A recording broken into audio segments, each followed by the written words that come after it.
അല്ലാഹുവിന്റെ പ്രവാചകൻ സല്ലല്ലാഹു അലൈഹി വസല്ലമ തങ്ങൾ പറയുകയാണ്, എന്റെ പ്രിയമുള്ള ചെറുപ്പക്കാരാ, എന്റെ പ്രിയപ്പെട്ട പെങ്ങളെ, അല്ലാഹുവിന്റെ പ്രവാചകൻ സല്ലല്ലാഹു അലൈഹി വസല്ലമ തങ്ങൾ പറയുകയാ, ജന്നാത്തുൽ ഫിർദൗസ് എന്ന സ്വർഗ്ഗം വേണോ? ജന്നാത്തുൽ ഫിർദൗസ് എന്ന സ്വർഗ്ഗം വേണോ?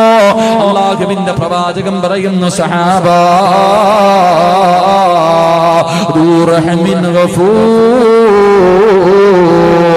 അല്ലാഹുവിന്റെ പ്രവാചകൻ പറയുന്ന മൂന്നാമത്തെ വിഭാഗം ഏതെന്നറിയുവോ? അത് കുടുംബ ബന്ധം ചേർക്കുന്നവരാ.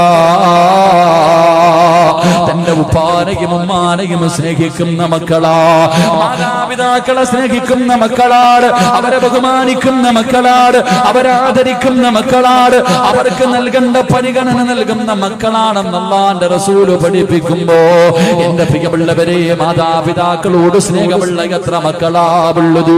ഉമ്മാനെ ചീത്ത വിളിക്കുന്ന മക്കളുണ്ടല്ലോ, ഉമ്മാനെ തല്ലുന്ന മക്കളുണ്ടല്ലോ, കളവി നീ മിണ്ടരുതെന്ന് പറയുന്ന മക്കളുണ്ടല്ലോ, സ്വന്തം ഉമ്മാനെ ഭീഷണിപ്പെടുത്തുന്ന മക്കളുണ്ടല്ലോ, സ്വന്തം ഉമ്മയോടും വാപ്പയോടും നിസാര കാര്യത്തിന്റെ പേരിൽ പിണങ്ങി നടക്കുന്ന ചെറുപ്പക്കാരാ,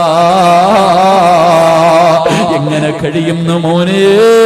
എങ്ങനെ കഴിയുന്നു മോനെ? നിന്റെ ഗർഭം ചുമന്ന, നിന്നെ മരണവേദനയുടെ വേദനയും നിന്ന് പ്രസവിച്ച ഉമ്മാനെ വേദനിപ്പിക്കാ, സ്വന്തം ഉമ്മയോട് പിണങ്ങിയിട്ട് ഒരു രാത്രി ഉറങ്ങാൻ എങ്ങനെ കഴിയുന്നടാ? എന്റെ പ്രിയപ്പെട്ട ചെറുപ്പക്കാരാ, വേണ്ട മോരെ, ഉമ്മാന്റെ മനസ്സ് വേദനിപ്പിക്കല്ലേ, ഉമ്മാന്റെ കണ്ണുനീര് വാങ്ങിവെക്കല്ലേ. അല്ലാഹുവിന്റെ റസൂല് പറഞ്ഞു, ഉമ്മായുടെ മനസ്സ് വേദനിപ്പിക്കുന്നവൻ അല്ലാഹു കൊടുക്കുന്നത് ദുനിയാവിൽ വെച്ച് തന്നെയാ.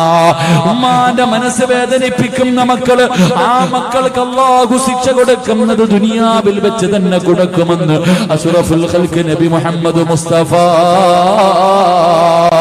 ഉമ്മയാരെന്നറിയുവോ ചെറുപ്പക്കാരാ? നിന്റെ ഉമ്മാന്റെ കാൽച്ചുവട്ടിലാ സ്വർഗം കിടക്കുന്നത്. നിന്റെ ഉമ്മയുടെ കാൽച്ചുവട്ടിലാണ്. അല്ലാഹുവിന്റെ റസൂലിന്റെ മുന്നിൽ ഒരു സഹാബി ചെന്നു, യാ റസൂലല്ലാഹ്, എനിക്ക് ഏറ്റവും കൂടുതൽ ബാധ്യത ആരോടാ നബിയേ? നിന്റെ ഉമ്മയോടാ, നിന്റെ ഉമ്മയോടാ, നിന്റെ ഉമ്മയോടാ. 3 പ്രാവശ്യം ഉമ്മ എന്നാ പറഞ്ഞത്, 4മതാണ് വാപ്പയുടെ പേര് പറഞ്ഞത്. കാരണം എന്ത്? ഗർഭം ചുമന്നതു 10 മാസം തള്ളയാ, പ്രസവിച്ച വേദന തിന്നതും അവർ തന്നെയാ, പാലൂട്ടി നിന്നെ വളർത്തലും അവരാണ്. ഈ 3 കാര്യം ഉപ്പയിൽ ഒഴിവാട്. ഗർഭം ചുമന്നത് ഉമ്മയാട്, നൊന്ത് പ്രസവിച്ചത് ഉമ്മയാട്, പാല് തന്നത് ഉമ്മയാട്. പടച്ചവനെ, നിന്റെ പ്രിയപ്പെട്ട ഉമ്മാനെ കുറിച്ച് നീ എപ്പോഴെങ്കിലും ഒന്ന് ചിന്തിക്കാറുണ്ടോ? നിന്റെ ഗർഭം ചുമന്ന സമയത്ത് അല്ലാഹുവേ, ആരെങ്കിലും ഒരു മനുഷ്യർ നിന്റെ തോളിലേക്ക് കൈയൊന്നെടുത്ത് വെച്ചാ ഒരു 10 മിനിറ്റ് കഴിയുമ്പോ നീ പറയും, എന്റെ തോളിൽ നിന്ന് കൈയെടുക്കാ. നിനക്കത് ഇഷ്ടപ്പെടൂല. 9.5 മാസം നിന്റെ ഉമ്മ വയറ്റത്ത് ചുമന്നുകൊണ്ട് നടന്നു മോര്. ഒന്ന് നല്ല ഭക്ഷണം കഴിക്കാൻ എല്ലാവരും കല്യാണത്തിന് പോകും, ഉമ്മയ്ക്ക് പോകാൻ കഴിയുന്നില്ല, ഉമ്മയ്ക്ക് വയറ് നിറച്ച് ഭക്ഷണം കഴിക്കാൻ കഴിയുന്നില്ല, ഒന്ന് നല്ലതുപോലെ നടക്കാൻ കഴിയുന്നില്ല, ഒന്ന് തിരിഞ്ഞു മറിഞ്ഞ് കിടക്കാൻ കഴിയുന്നില്ല. കാരണം ഉമ്മാന്റെ വയറ്റില് നീ കടന്നത് കൊണ്ടാ പൊന്നുപോര്. എന്നിട്ട് നിന്നെ പ്രസവിച്ച അപ്പ എത്തെല്ലാ വേദന സഹിച്ചു പോര്.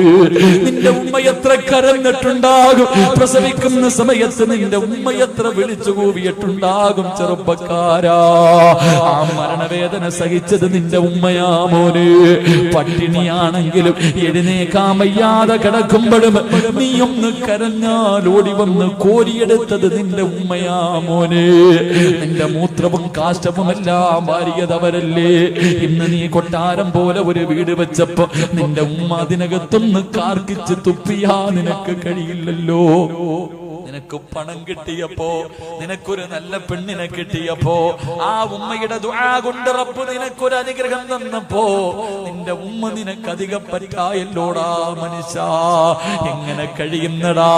അല്ലാഹുവിന്റെ റസൂല് പറഞ്ഞു, ഉമ്മയുടെ മനസ്സ് വേദനിപ്പിക്കരുത്, ഉമ്മയുടെ മനസ്സ് വേദനിപ്പിക്കരുത്. വാപ്പയ്ക്ക് പ്രതിഫലമില്ലെന്നല്ല, ഉമ്മയുടെ കാൽച്ചുവട്ടിലാ സ്വർഗം, ഉമ്മാന്റെ കാൽച്ചുവട്ടിലാ സ്വർഗം. വാപ്പയുടെ മഹത്വം എന്തെന്നറിയോ? സ്വർഗത്തിലെ മധ്യത്തിലെ സ്വർഗത്തിന്റെ നടുക്കത്തെ കവാടം വാപ്പയാണെന്ന് നബി മുഹമ്മദ് മുസ്തഫ. സ്വർഗത്തിന്റെ കവാടത്തില് മധ്യഭാഗത്തെ വാതിലുണ്ടല്ലോ, മോനെ അതാണടാ വാപ്പ, മോനെ അതാണടാ വാപ്പ. വാപ്പയുടെ മനസ്സ് വേദനിപ്പിച്ചാലും നിനക്ക് രക്ഷപ്പെടാൻ കഴിയൂല. ഉമ്മായുടെയും വാപ്പയുടെയും മനസ്സ് വേദനിപ്പിക്കരുത്. അവരെ സ്നേഹിച്ചാൽ, അവരെ ബഹുമാനിച്ചാൽ അല്ലാഹു തരുന്ന പ്രതിഫലം കേൾക്കണോ? അല്ലാഹു നിന്റെ ആയുസ് നീട്ടി തരുമെന്ന് നബി മുഹമ്മദ് മുസ്തഫ. വാപ്പയെയും ഉമ്മയെയും പൊന്നുപോലെ നോക്കുന്നവരുണ്ട്. പടച്ചവരെ ഇന്ന് വാതിന് വരുമ്പോ പടച്ചവരെ ഹംസ എന്ന് പറയുന്ന സഹോദരൻ പറഞ്ഞു, ഉസ്താദ് എന്റെ വാപ്പ മരണപ്പെട്ടു ഉസ്താദ്, എന്റെ ഉമ്മ രോഗിയാട്, എന്റെ ഉമ്മ രോഗിയാട്. പടച്ചവരെ ആഫിയത്ത് കൊടുക്കണം. പ്രായമായിട്ടും ഇന്നും നോക്കുന്ന എത്രയോ മാതാപിതാക്കളുണ്ട്, മാതാപിതാക്കളെ പൊന്നുപോലെ നോക്കുന്ന എത്രയോ മക്കളുണ്ട്. എന്റെ പ്രിയമുള്ളവര്, പ്രായമായ ഉമ്മാനെയും വാപ്പാനെയും സ്നേഹിക്കുന്ന മക്കൾക്ക് അല്ലാഹു തരുന്ന പ്രതിഫലം പടച്ചറപ്പവരുടെ ആയുസ് നീട്ടിക്കൊടുക്കുകയാ. അവരുടെ ആയുസ് അല്ലാഹു നീട്ടിക്കൊടുക്കും. രണ്ട്, അവനെ ബഹുമാനിക്കുന്ന മക്കൾ അല്ലാഹു അവന് കൊടുക്കുമെന്ന് നബി മുഹമ്മദ് മുസ്തഫ. നിന്നെ പൊന്നുപോലെ നോക്കുന്ന, മരിക്കാൻ കിടക്കുന്ന സമയത്ത് ചാരത്ത് വന്നിട്ട് വാപ്പയുടെയും ഉമ്മയുടെയും തലയിൽ ഇങ്ങനെ തലോടിയിട്ട് സംസം വെള്ളമെടുത്ത് വായിലൊടിച്ചു തന്നിട്ട് വാപ്പാ ലാ ഇലാഹ ഇല്ലല്ലാഹ് എന്ന് പറഞ്ഞു തരുന്ന മക്കള് നിനക്ക് അല്ലാഹു തരും. ചെറുപ്പക്കാരാ, അല്ലാഹുവേ മൂന്നാമത്തെ പ്രതിഫലം നല്ല മരണവാപോരു.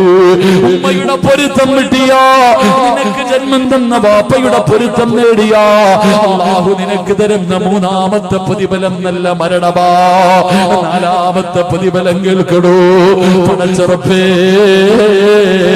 അല്ലാഹുവിന്റെ പൊരുത്തം കിട്ടും. ചെറുപ്പക്കാരാ, ഉമ്മാനെ സ്നേഹിച്ചോ, വാപ്പാനെ സ്നേഹിച്ചോ, പടച്ചറപ്പിന്റെ പൊരുത്തം നിനക്ക് കിട്ടും പൊന്നമോളെ. കാരണം അല്ലാഹുവിന്റെ റസൂലാ പറഞ്ഞത്, റിളൽ റബ്ബി റിളൽ വാലിദൈൻ.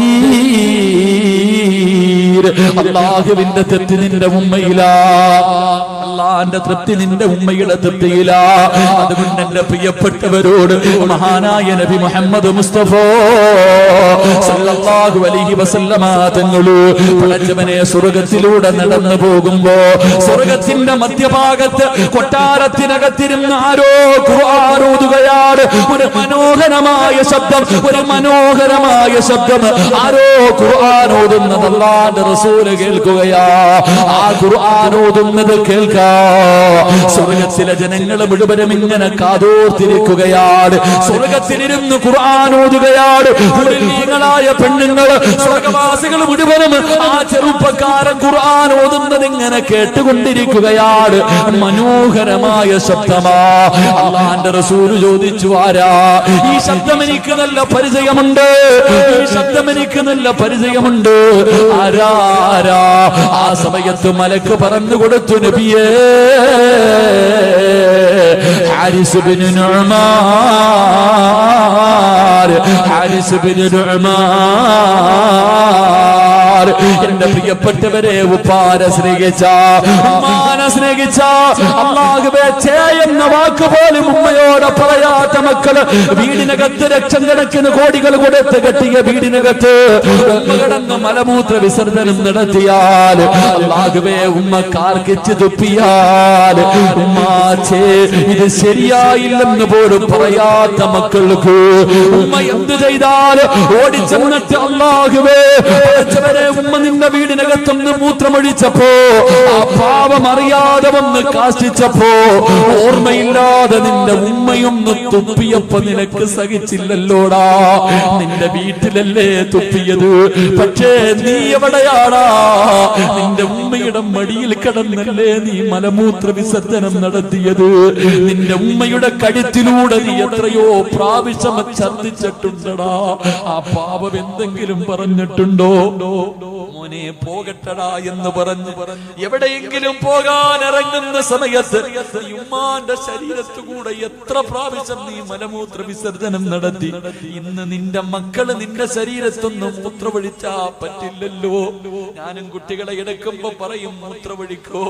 അല്ലാഹുവേ, ഞാനും നിങ്ങളും ഉമ്മയുടെ ശരീരത്ത് എത്ര പ്രാവശ്യം മൂത്രമൊഴിച്ചിട്ടുണ്ട്. ആ ഉമ്മ നമ്മളെ കുറ്റപ്പെടുത്തിയില്ലല്ലോ, ശരിയായില്ലെന്നും പറഞ്ഞില്ലല്ലോ. മോനെ, അല്ലാഹു നിനക്ക് തരുന്ന പ്രതിഫലം എന്തെന്നറിയുവോ? ആയിഷാ ബീവി റളിയല്ലാഹു തആല അൻഹയോട് അല്ലാഹുവിന്റെ റസൂൽ പറഞ്ഞു, ഖുർആൻ ഓതുന്ന ഒരു സഹാബിയെ കണ്ടു. പടച്ച റബ്ബിന്റെ സ്വർഗ്ഗത്തിലിരുന്ന് ഖുർആൻ ഓതുന്ന സഹാബി. ആയിഷ ബീവി ചോദിച്ചു, നബിയേ, യാ റസൂലല്ലാഹ്, അല്ലാഹുവിന്റെ നബിയേ, ഈ പ്രതിഫലം കിട്ടാനുള്ള കാരണം എന്താ നബിയേ? അല്ലാഹുവിന്റെ റസൂൽ പറഞ്ഞു, കദാകൽ ബിർറു, ഉമ്മയ്ക്ക് ഗുണം ചെയ്തതിന് അല്ലാഹു കൊടുത്ത പ്രതിഫലവാ. ഉമ്മയ്ക്ക് ഗുണം ചെയ്തതിന് അല്ലാഹു കൊടുത്ത പ്രതിഫലവാ. അതുകൊണ്ട് എന്റെ പ്രിയപ്പെട്ട മക്കളെ, ഉമ്മാന്റെ മനസ്സ് വേദനിപ്പിച്ചാ നിന്റെ ആയുസ് കുറയും. ഒരു പെണ്ണുപിള്ള പറയുന്ന കേട്ട്, ഒരു പെണ്ണ് പറയുന്നത് കേട്ടിട്ട് നിന്റെ ഉമ്മയുടെ മനസ്സ് വേദനിപ്പിച്ചാ നിന്റെ ആയുസ് കുറഞ്ഞു പോകും. ചെറുപ്പക്കാരാ, എന്റെ പ്രിയപ്പെട്ട ഭാര്യമാര്, പടച്ചവനെ, ഭാര്യമാരാണ് എപ്പോഴും വഴക്കുണ്ടാക്കുന്നത്. ഉമ്മയെയും മകനെയും തെറ്റിപ്പിക്കുന്നതിൽ കൂടുതൽ പങ്ക് വഹിക്കുന്നത് ഭാര്യയാ. നിനക്കറിയാനിട്ടാ പെണ്ണ്, നിനക്കറിയാനിട്ടാ പെണ്ണ്, നിന്റെ ഭർത്താവിനെ ഉമ്മയിൽ നിന്ന് പിരിപ്പിച്ച നഷ്ടം നിനക്കാ പെങ്ങള്. നിനക്കാ മനുഷ്യനെ കൂടുതൽ കാലം കിട്ടൂല. എന്റെ പ്രിയമുള്ളവരെ, റസൂലുള്ളാഹി പറയുകയാ, ഉമ്മയുടെയും വാപ്പയുടെയും മനസ്സ് വേദനിപ്പിക്കുന്നവന്റെ ആയുസ് അല്ലാഹു കുറച്ചു കളയും. രണ്ട്, നീ നിന്റെ വാപ്പയോട് ചെയ്തതുപോലെ നിന്റെ മക്കളും നിന്നെ കരയിപ്പിക്കുമ്പോ ഒരു കരിവേപ്പിലയുടെ വില പോലും നിന്റെ മക്കള് നിനക്ക് തരൂല. സ്വന്തം വാപ്പാന് അല്ലാഹുവേ വേദനിപ്പിക്കുന്ന മക്കളെ അല്ലാഹു നിനക്ക് തരുമെന്ന് നബി മുഹമ്മദ് മുസ്തഫ. മുഹമ്മദ് മുസ്തഫ, വാപ്പാ, നീ നിന്റെ ഉപ്പാനെയും ഉമ്മാനെയും വേദനിപ്പിച്ച വല്ലാഹി സത്യം നിന്റെ മക്കളും നിന്നെ വേദനിപ്പിക്കും. വാപ്പാ, പ്രായമാകുന്ന കാലത്ത് നിന്നെ വീട്ടിൽ നിന്ന് അടിച്ചിറക്കും. നിന്നെ കണ്ണുനീര് കുടിപ്പിക്കുന്ന മക്കള് അല്ലാഹു നിനക്ക് തരുമെന്ന് നബി മുഹമ്മദ് മുസ്തഫ. മൂന്നാമത്തെ പ്രതിഫലം കേൾക്കടോ, വാപ്പയുടെയും ഉമ്മയുടെയും കണ്ണ് നിറയിപ്പിക്കുന്നവൻ അല്ലാഹു കൊടുക്കുന്ന ശിക്ഷ കേട്ടടോ. എന്റെ പ്രിയപ്പെട്ട ചെറുപ്പക്കാരാ, ഉമ്മ ഒരു സ്ഥലത്തേക്ക് പോകല്ലേ എന്ന് പറഞ്ഞാ പോകല്ലേ മോര്. ഉമ്മ പോകണ്ടെന്ന് പറഞ്ഞാ പോകണ്ട. പിന്നെയും നീ ഇറങ്ങിപ്പോയാ അല്ലാഹു നിനക്ക് തരുന്ന ശിക്ഷ കേൾക്കണോ. മഹാനായ ഫളിൽ എന്ന് പറയുന്ന ഒരു ചെറുപ്പക്കാരനുണ്ടായിരുന്നു. ഈ ചരിത്രം ഈ പാതിരാത്രി ഒരുമിച്ച് കൂടി യുവത്വത്തിനുള്ളതാ. മറക്കല്ലേ മോര്. കരിമ്പാറയിൽ എഴുതി വെച്ചതുപോലെ നിന്റെ ഹൃദയത്തിൽ എഴുതി വെച്ചോ. അല്ലാഹുവിന്റെ റസൂല് പറയുകയാ, ഫളിൽ എന്ന് പറയുന്ന ഒരു ചെറുപ്പക്കാരനുണ്ടായിരുന്നു. വാപ്പ മരണപ്പെട്ടു പോയി, ഉമ്മ മറ്റൊരു വിവാഹം കഴിച്ചില്ല. പൊന്നുമോന് വേണ്ടിയാ ജീവിക്കുന്നത്.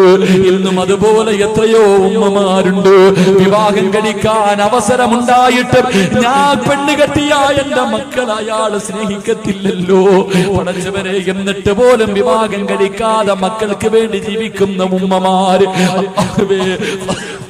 ഫളിൽ എന്ന് പറയുന്ന ചെറുപ്പക്കാർ കൂട്ടുകാര് മുഴുവനും ഒരിക്കൽ പറഞ്ഞു, ഫളില്, ഞങ്ങളെല്ലാവരും കഅബ കാണാൻ പോകുകയാ, നീയും കൂടെ വരുന്നു. ഫളില്, ഞങ്ങളൊക്കെ ഉംറയ്ക്ക് പോകുകയാ, നീ വരുന്നു. ഫളിൽ എന്ന ചെറുപ്പക്കാരൻ പറഞ്ഞു, എന്റെ ഉമ്മാനോട് ചോദിക്കാതെ ഞാൻ വരൂല, എന്റെ ഉമ്മയോട് ചോദിക്കാതെ ഞാൻ വരൂല. ഫളിൽ എന്ന ചെറുപ്പക്കാരൻ ചെന്നിട്ട് പ്രായമായ ഉമ്മയോട് ചോദിച്ചു, ഉമ്മ, എല്ലാരും ഉംറ ഉംറയ്ക്ക് പോകുന്നു, ഞാൻ കൂടെ പോകട്ടെ ഉമ്മ, ഞാൻ ഇന്ന് വരെ മക്ക കണ്ടിട്ടില്ല ഉമ്മ. ഉമ്മ പറഞ്ഞു, മോനെ നീ പോയാ എനിക്കാരുമില്ലടാ ഫദില്, നീ പോയാ എന്നെ ആര് നോക്കും ഫദില്, എന്റെ പൊന്നുമോ പോകണ്ട എന്ന് ഉമ്മ പറയുകയാ. ഫദിൽ എന്ന് പറയുന്ന ചെറുപ്പക്കാരൻ കൂട്ടുകാരുടെ അടുക്കൽ ചെന്നിട്ട് പറഞ്ഞു, എന്റെ ഉമ്മ എനിക്ക് അനുവാദം തന്നില്ല. കൂട്ടുകാര് മുഴുവനും കളിയാക്കി, എടാ കറങ്ങാനല്ല വിളിച്ചത്, എടാ അല്ലാഹുവിന്റെ കഅബ കാണാനാ വിളിച്ചത്, എന്നിട്ട് പോലും നിന്റെ ഉമ്മ നിനക്ക് അനുവാദം തരുന്നില്ലല്ലോ.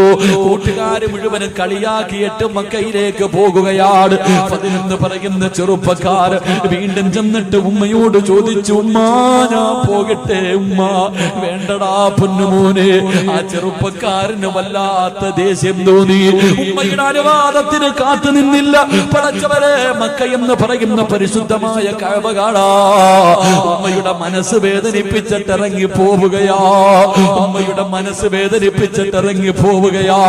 പടച്ചവനെ, നടന്നു പോകുമ്പോ മനസ്സിന്റെ ഉള്ളില് സമാധാനമില്ല, ഉമ്മയുടെ പൊരുത്തവുമില്ല, കൂട്ടുകാരുടെ കൂടെ എത്താനും കഴിഞ്ഞില്ല.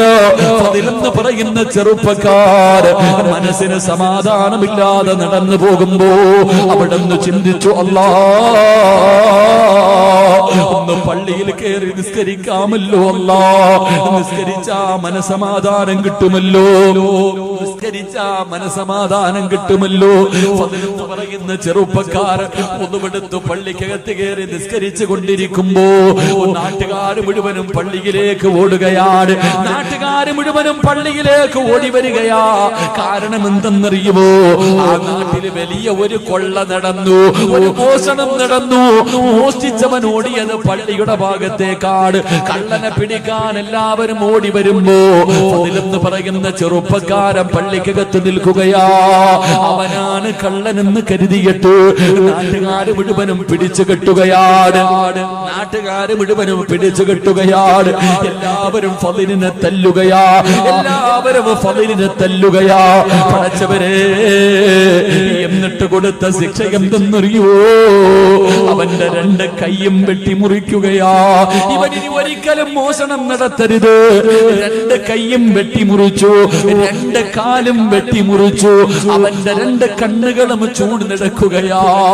എന്നിട്ടൊരു കമ്പിന്റെ മുകളിൽ കെട്ടിയിട്ട് എല്ലാവരും കളിയാക്കിക്കൊണ്ടവനെ കള്ള എന്ന് വിളിക്കുമ്പോ ഫദിൽ റളിയല്ലാഹു തആല അവിടുന്ന് കരഞ്ഞുകൊണ്ട് പറഞ്ഞു, എന്നെ കള്ള എന്ന് വിളിക്കല്ലേ, എന്നെ കള്ള എന്ന് വിളിക്കല്ലേ.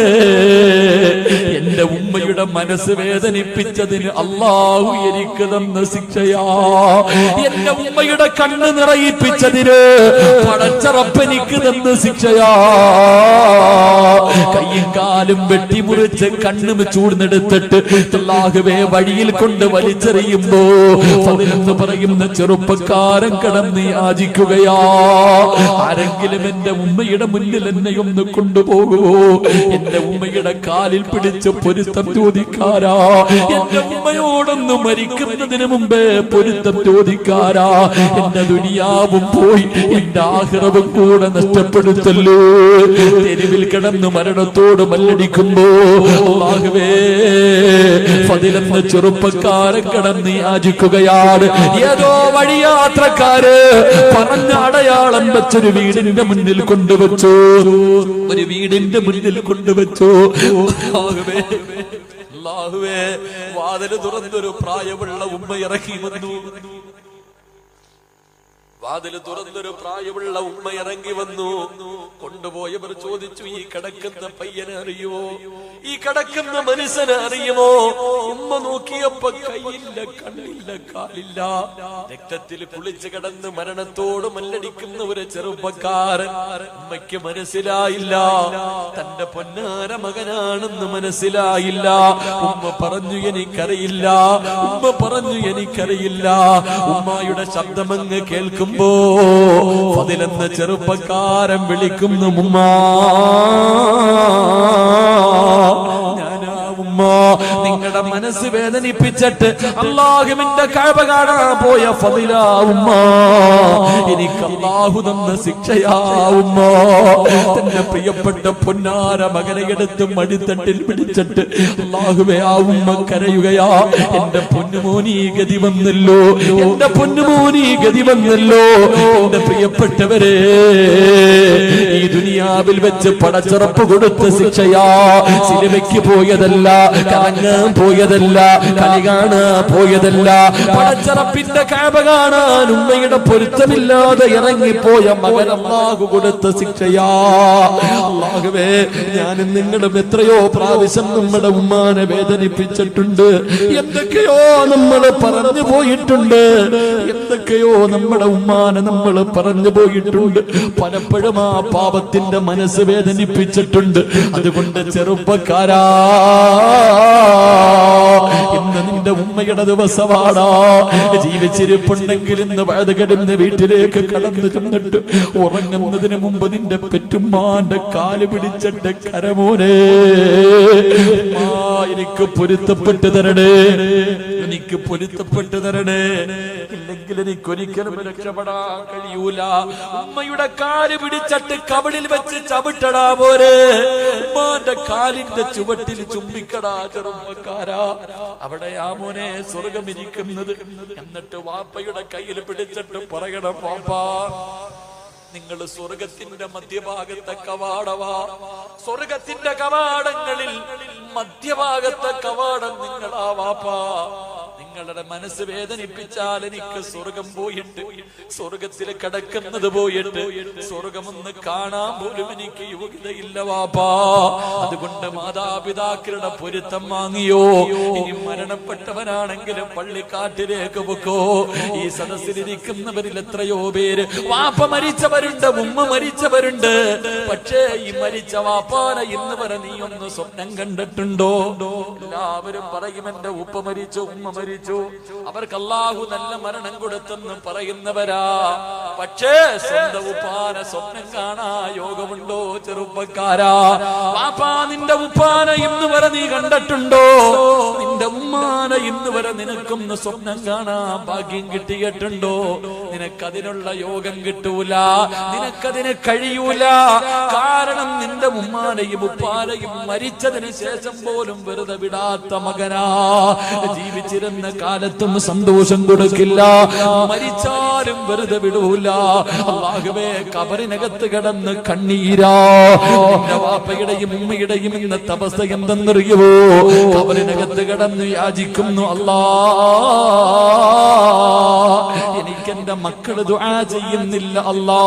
ഈ ലോകത്താരെങ്കിലും എനിക്ക് വേണ്ടി ഒന്ന് ദുആ ചെയ്യണേ എന്ന് കബറിൽ കിടന്ന് കബറാളി യാചിക്കുമെന്ന് നബി മുഹമ്മദ് മുസ്തഫ. സ്വന്തം ഉമ്മാനെ തെണ്ടിപ്പിച്ച മക്കളെ, സ്വന്തം വാപ്പാനെ യാചിപ്പിക്കുന്ന മക്കളെ, ഒരു ജീവിച്ചിരുന്ന കാലത്ത് പോലും ഒരു മനുഷ്യന്റെ മുന്നിലും കൈനീട്ടിയിട്ടില്ലടാ. അവര് കൈനീട്ടാതെ പട്ടിണി കിടന്നിട്ട് നിന്നെ വളർത്തി. ഇന്നാ പാവങ്ങള് തെണ്ടുകയാ, കബറിനകത്ത് കിടന്ന് ദുആയ്ക്ക് വേണ്ടി തെണ്ടുകയാ. അവര് രക്തം വിയർപ്പാക്കി അധ്വാനിച്ചുണ്ടാക്കിയ പണത്തിന്റെ മുകളിൽ കിടന്ന് സുഖിക്കുന്ന മുസ്ലിമേ, നാളെ ഇതാണ് നിന്റെ ഗതിയും, നാളെ ഇത് തന്നെയാ നിന്റെ ഗതിയും.